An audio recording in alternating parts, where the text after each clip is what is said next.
Assalamualaikum warahmatullahi wabarakatuh. Perkenalkan, nama saya Fitra Muhammad Fajri dari kelas 1A.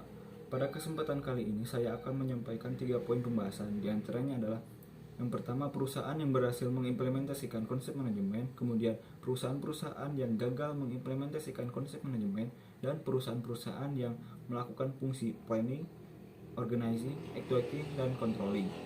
Pembahasan yang pertama adalah perusahaan-perusahaan yang berhasil mengimplementasikan konsep manajemen. Perusahaan-perusahaan tersebut diantaranya yang pertama adalah PT Komatsu.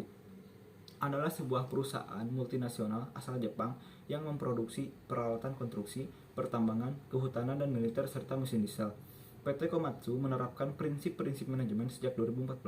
Adapun implementasi manajemen yang digunakan diantaranya adalah mengenalkan dan sosialisasikan strategi dan target-target perusahaan mulai dari visi, misi, tujuan, kebijakan manajemen hingga penetapan target. Kemudian menciptakan nilai-nilai baru dari sudut pandang pelanggan. Membangun bagan sistem jaminan kualitas dan melakukan pengembangan sumber daya manusia atau SDM pegawai. Selanjutnya adalah McDonald. McDonald merupakan salah satu perusahaan multinasional yang bergerak di industri makanan cepat saji atau fast food. Semakin banyaknya perusahaan yang bergerak di industri makanan cepat saji dapat mengakibatkan tingginya tingkat kompetisi di industri tersebut. Untuk memenangkan kompetisi perusahaan tersebut, McDonald terus melakukan berbagai inovasi untuk menciptakan kepuasan pelanggan. Inovasi yang diterapkan McDonald berupa pengembangan tempat dan produk. Produk sedang dikembangkan dalam variasi menu, rasa, topping, packaging, dan sebagainya. Adanya inovasi ini dalam perusahaan untuk mengembangkan produk yang lebih baik sesuai dengan preferensi pelanggan dan menjadikan perusahaan tersebut berjalan sesuai dengan visi misi perusahaan. Yang ketiga adalah Google. Beberapa akuisisi Google sejak tahun 2004 yaitu IPO dan penelitian kegiatan pembangunan diarahkan untuk meningkatkan dominasi perusahaan dalam iklan internet. Strategi Google untuk mendominasi iklan internet juga mensyaratkan menjadi nomor 1 mesin pencari yang digunakan tidak hanya di Amerika Serikat saja tetapi juga digunakan di seluruh dunia. Selain mendominasi iklan internet, ada beberapa implementasi manajemen yang dilakukan, diantaranya memiliki prioritas dalam inovasi, budaya yang kuat untuk fokus pada konsumen, mencari sumber daya terbaik untuk mengembangkan perusahaannya dalam jangka panjang, kemudian memberikan pelayanan terbaik untuk sumber daya manusia terbaik, dan meraih efisiensi ekonomi tertinggi dalam setiap proses. Kemudian yang keempat adalah Toyota. Kunci suksesnya produk Toyota Jepang ini didukung dengan sistem manajemen produksi yang diterapkannya. Sebelum semua menyadari pentingnya sistem manajemen produk ini, maka perusahaan Toyota sudah melaksanakannya dengan segera, sehingga hasil yang didapatkan memuaskan bagi perkembangan ekonomi dan penjualan di negara Jepang. Sistem manajemen produksi Toyota menggunakan atau menerapkan sebuah tata laksana yang di dalamnya terdiri atas pengelolaan sumber daya produksi untuk didapatkan hasil produksi yang memuaskan bagi perusahaan maupun konsumen produksinya. Pelaksanaan sistem manajemen produksi ini dijalankan oleh perusahaan Toyota Jepang terbagi atas metode produksi dan kerangka dasarnya. Kelima adalah Microsoft.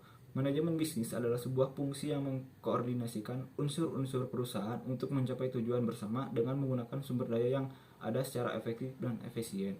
Microsoft selalu berusaha untuk mendominasi pasar yang mereka masuki. Biasanya sebuah perusahaan lebih mengutamakan untuk mendapatkan keuntungan yang besar dan mengamankan posisi bisnisnya daripada mendominasi pasar. Namun tidak demikian dengan Microsoft. Microsoft berani mengambil resiko untuk mendapatkan keuntungan yang kecil demi mendominasi pasar meskipun harus membahayakan bisnisnya.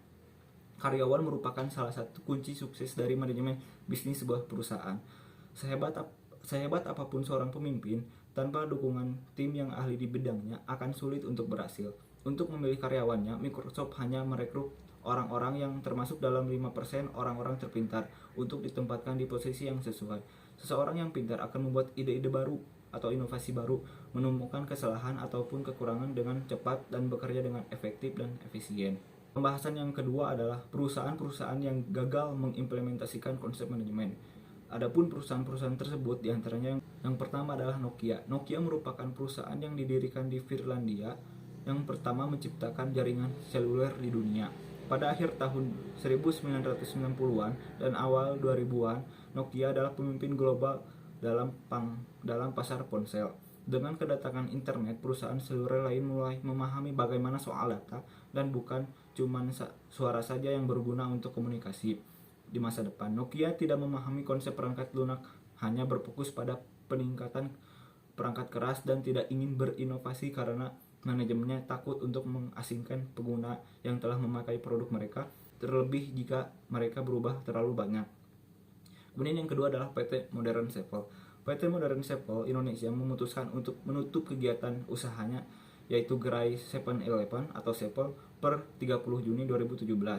Sepol tutup setelah menjadi salah satu tempat nongkrong favorit anak muda Jakarta. Tutupnya Sepol ini dikarenakan beberapa sebab seperti besarnya biaya operasional, biaya sewa, dan biaya infrastruktur serta sarana. Yang ketiga adalah Kodak. Kebangkrutan perusahaan juga dialami oleh Kodak. Perusahaan yang pertama kali menemukan film gulung dan fotografi itu bangkrut karena lambat berinovasi. Kodak tidak menciptakan produk baru, dia bertahan dengan kamera sederhananya. Sementara perusahaan-perusahaan kamera lain berinovasi dengan menciptakan kamera digital. Keterlambatan tersebut kemudian menjadi kemelut di kubu perusahaan Kodak hingga akhirnya pada tahun 2012 lalu, perusahaan Kodak bangkrut. Yang keempat adalah PT Sariwangi. Perusahaan teh ini bangkrut lantaran terlilit utang sebesar 1,5 triliun rupiah kepada sejumlah bank. Perusahaan tersebut tak bisa bayar utang karena gagal saat investasi untuk meningkatkan produksi perkebunan. PT Sariwangi mengeluarkan uang sangat besar untuk mengembangkan teknologi air, tapi hasilnya tak sesuai harapan.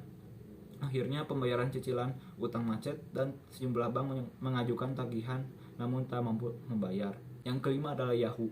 Yahoo meremehkan peluang untuk memasukkan mesin pencarian dan lebih memilih hanya berfokus pada menjadi perusahaan terbesar di bidang media.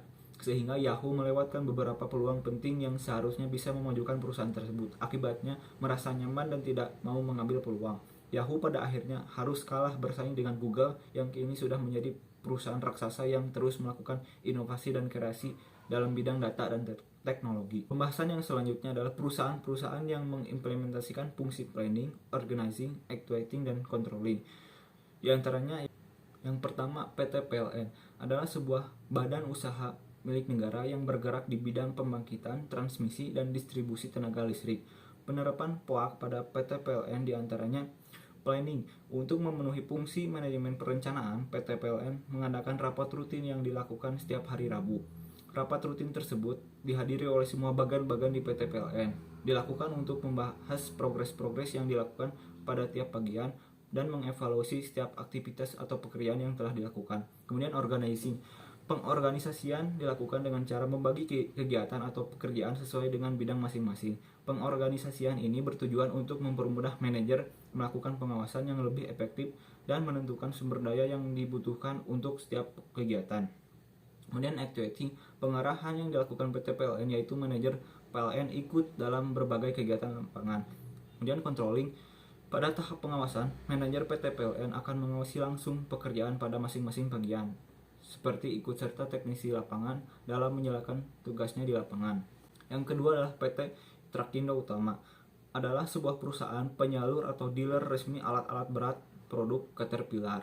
Penerapan POAK pada PT Trakindo Utama antara lain planning, menjadi penyedia jasa peralatan Caterpillar dengan kualitas kelas dunia. Kemudian organizing, dipimpin oleh seorang branch manager. Cabang ini mengembangkan bisnisnya melalui 5 departemen yaitu Departemen Customer Service, Departemen Account, Departemen Personal, Departemen Service Operation, dan Departemen Operation.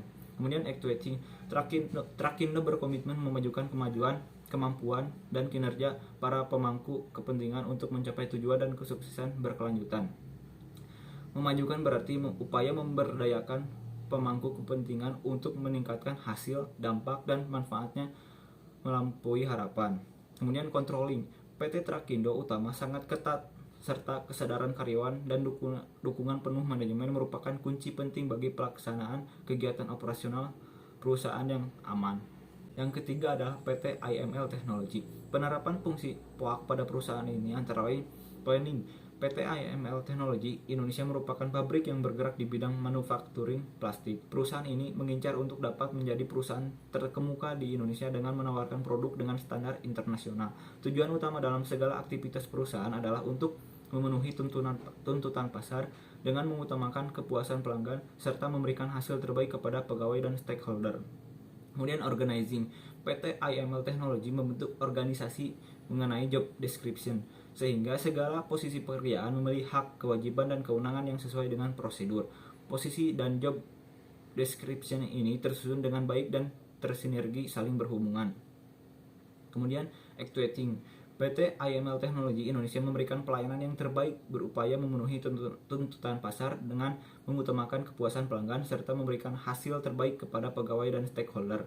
Untuk kepuasan pelanggan dan memenuhi permintaan barang, perusahaan ini selalu siap untuk membuat produk baru sesuai dengan keinginan pelanggan. Kemudian controlling, untuk menjaga kualitas terbaik, produk dilakukan pengontrolan dan pengecekan barang sehingga setiap barang yang akan diproses sudah sesuai dengan kriteria yang ditentukan. Yang keempat adalah PT Aqua.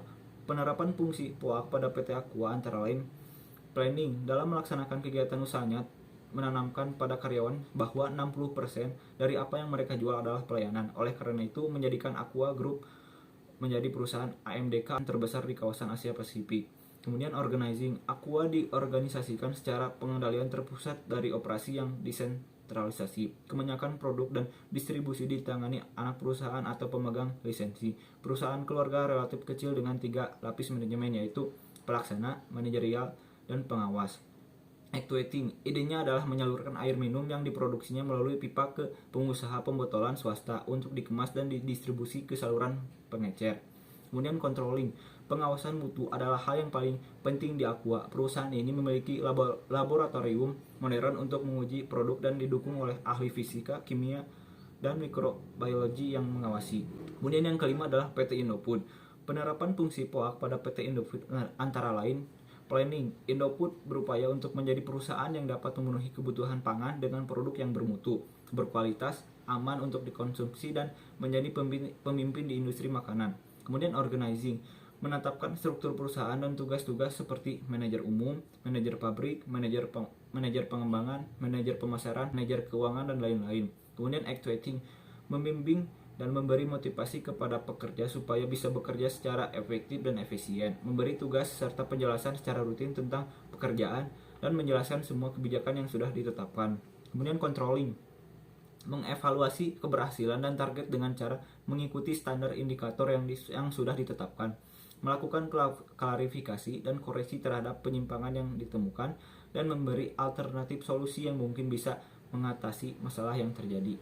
Sekian yang dapat saya sampaikan. Mohon maaf apabila ada kesalahan dalam pengucapan kata. Wassalamualaikum warahmatullahi wabarakatuh.